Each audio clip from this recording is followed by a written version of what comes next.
ফাইনালে ম্যাচ পলাশ। সমস্ত চ্যানেলগুলোতে আমাদের সরাসরি সম্প্রচার হচ্ছে। পুরস্কার পাচ্ছেন পলাশ ঘোষ। হাততালি না দিলে আমার দোষ, একবার জোরে হাততালি হোক। গোলকিপার আরহাম এন্টারপ্রাইজের বিট্টু। পাশাপাশি দাঁড়ান সবাই, কোটটা হাতে রাখবে। বেস্ট গোলকিপার বিট্টুর হাতে পুরস্কার তুলে দেওয়া হচ্ছে। একবার জোরে হাততালি হোক সবাই মিলে একসঙ্গে। Man of the tournament name of person Emmanuel সোনার আংটি। ইমানুয়েল সোনার আংটি পেয়ে গেল Emmanuel. Man of the tournament, Emmanuel man of the tournament পুরস্কার। একবার জোরে হাততালি হোক ইমানুয়েল একসঙ্গে ইমানুয়েলের জন্য। Arham man of the tournament Emmanuel. এই সোনার আংটির দাতা Tarun Mondal man of the tournament অর্থাৎ ম্যান অফ দ্য সিরিজ নির্বাচিত হয়েছে। আপনাদের আরো একটা জিজ্ঞাসা থাকতে পারে যে সেরা গোলকিপার সর্বোচ্চ গোলদাতা কে নির্বাচিত হলো। আমি ঘোষণা করেছি, তবু আপনাদের চ্যানেলের মাধ্যমে আমরা আরো একবার ঘোষণা করছি, কারণ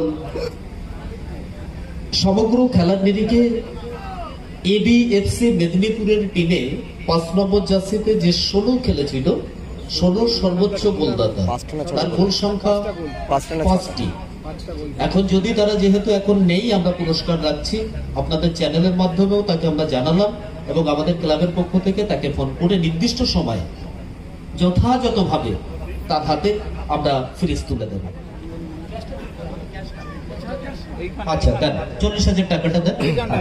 যাদের নাম ঘোষণা করা হয়েছে শাহুদ্দিন, সোনা ভাই,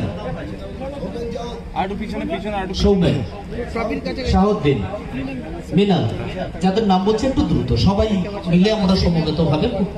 প্রথমে 40,000 টাকা ক্যাশ, হাততালি না দিলে সর্বনাশ, একবার জোরে হাততালি হোক সবাই মিলে একসঙ্গে। 40,000 টাকা ক্যাশ তুলে দেওয়া হচ্ছে আমাদের রানার্স টিম টি এন্টারপ্রাইজের পটদল দীপ হালদারের হাতে। এবারে স্কুটি এই কেজিতে একটু করে টেনে নেন তো বাবু, সামান্য ব্যাস হয়ে যাবে, হয়ে যাবে।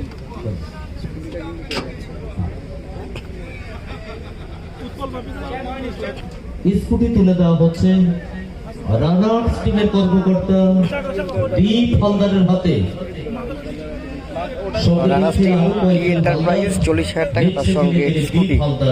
সব মিলিয়ে চমৎকার, হাততালি হওয়া দরকার। 3.5